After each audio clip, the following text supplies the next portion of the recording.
Hello and welcome back to our channel. So today in this video we are going to know about how you can redeem your happy gift card.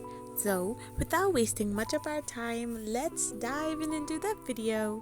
So first and foremost, all you need to do is simply tap open a web browser of your preference and type in the URL www.happycards.com. So once you do this, you will end up in its official website where you need to simply tap on the hamburger like icon on the left hand side, and once you tap it on, you need to simply scroll through the help button. So once you press on help, simply press on the redeem your happy card option, which will then take you to this kind of interface. Now simply scroll down below and choose any format to redeem your card.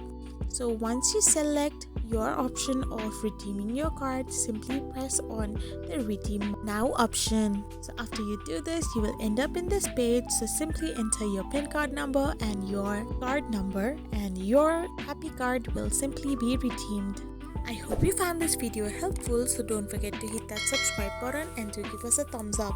We will be back again with these informative videos.